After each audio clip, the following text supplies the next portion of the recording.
This is an RNZ podcast. They say it takes a village to raise a child. I'm Kathryn Ryan, and here we draw on my conversations with experts on 9 to Noon to help you navigate family life. Well, new research now on the prevalence of bullying and tips not just to help parents prevent it, but to cope with it themselves. Our guest is Dr. Cara Swit from the University of Canterbury School of Health Sciences. Cara is one of a few researchers in New Zealand focusing on how we can react if a child is a bully or is being bullied. As part of a new 3-year longitudinal study, Dr. Swit has been spending time with parents and teachers looking at how young children's behaviour affects their health and well-being. It's been sparked by some worrying trends that Dr. Swit has observed in preschool and then later in the classroom. Cara is in the Christchurch studio. Good morning. Kia ora, Kathryn. Thanks for having me. You're most welcome. I wonder if we define bullying. It's such a loaded term that tends to make everybody immediately uncomfortable. How do we define it compared to other behaviours that children might naturally show that aren't particularly welcome, that they need help with? That's a really good place to start. So when we talk about bullying, it is the intent to hurt, harm or injure another person. These behaviours are repetitive and ongoing. And there also needs to be some kind of power imbalance. So that could be differences in height or size, gender, race, or even social status and so on.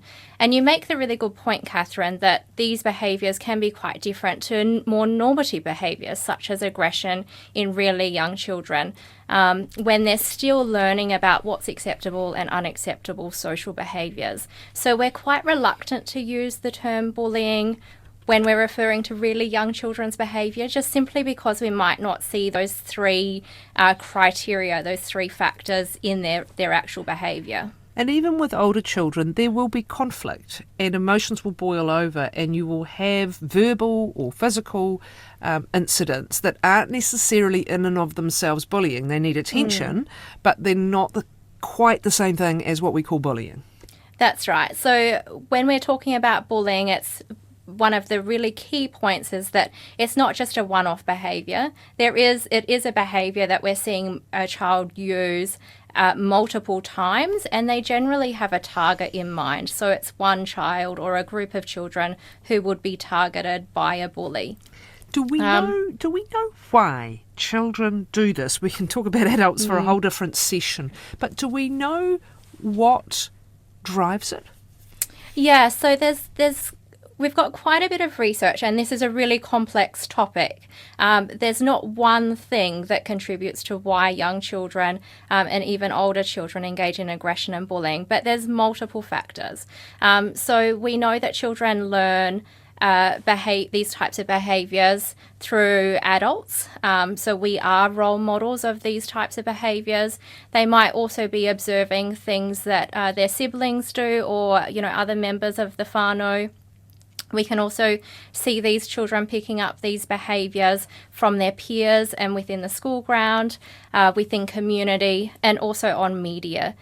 One of the really important things that we talk to parents about is, you noted earlier that we have lots of different types of bullying and aggression. So we've got the obvious behaviours of physical, so that's your hitting and kicking.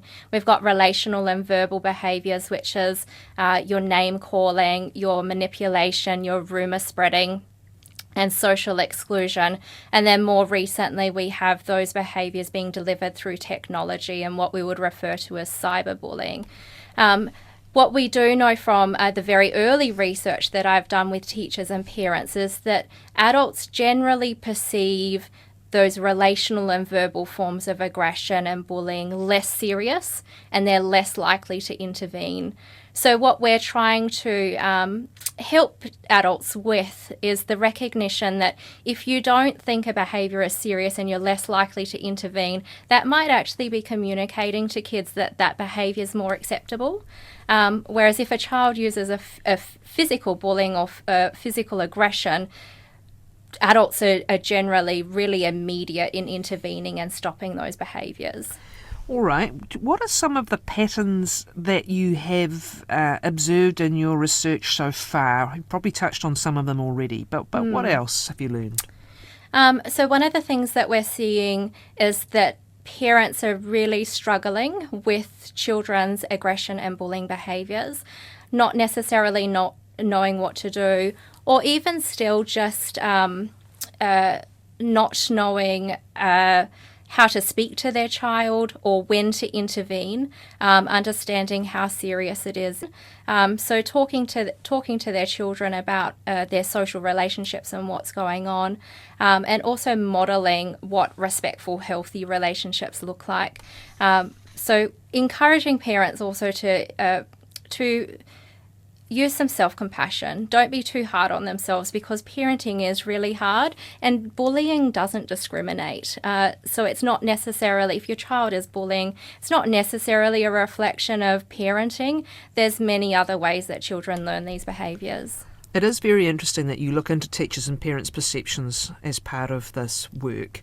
The effect on them is what? I think you've hinted at some of it already. You tend to feel guilty or feel like it's something you've done. I'm wondering, often is denial sometimes the first resort as well, for just that reason that we said, that there's a shame attached to the bullying behaviour, and is your first instinct to say, no, it's not my child, it's something to do with the teacher, or it's something to do with that kid. Is that often a first initial sort of defence mechanism?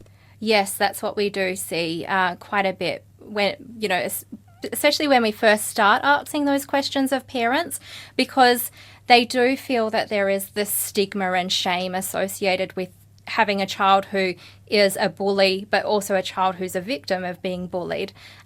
So what we're trying to do is really highlight that this is actually a really common experience for many parents, and that they're not alone, to try and normalise it and have some of these conversations so parents can feel comfortable speaking up and seeking help if they need it for their own mental health and wellbeing as well.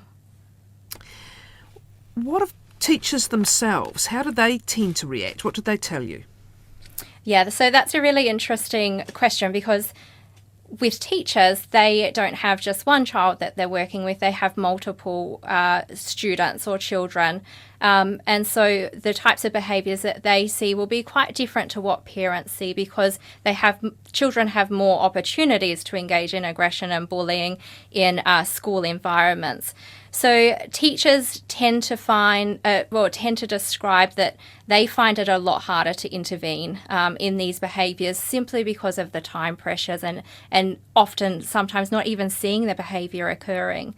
So it becomes a conversation that we would need to be having at a whole classroom level, making sure that we set the expectations of what respectful and positive behaviours are. So that way we can have what we call upstanders rather than bystanders. And so they are children who might see bullying going on in the school grounds, who can then go speak to an adult and seek support in those situations. Are we seeing the use of more programs that do just this, that proactively educate children on the behaviour and encourage them or give them some skills for either speaking up themselves or for reporting? Yeah, we are seeing more programs, but I think we can definitely do better. There's always lots of opportunities to make sure that we're promoting the pro-social skills that children are using. But one thing that I want to emphasise is that although we're really reluctant to talk about bullying in the early childhood space, we recognise that children who engage in quite high levels of aggression in early childhood are more likely to become bullies as they get older and then into adulthood. So we really need to be supporting our early childhood centres and teachers in having the time and the resources to be able to teach those positive skills and to prevent bullying from occurring as children get older. What are some of the telltale signs that a child is engaging in bullying behaviour, different from, as we said, just situation-specific reactions? What do you look for? So there's a number of things adults can look for. It can be a change in behaviour and attitude. For children who are being bullied as well, there's quite often we'll see these children retreating and not wanting to go to school, or not wanting to, participate in the social events with their peers. They might also complain of feeling sick, headaches, and then you've got more physical signs of children coming home with bruises, cuts and abrasions. They might have belongings missing for unexpected reasons. So there are a number of things that adults can look for that might indicate either a child is being bullied or that there's something not quite right in their social relationships. What are some of the early intervention strategies then that parents and teachers can adopt?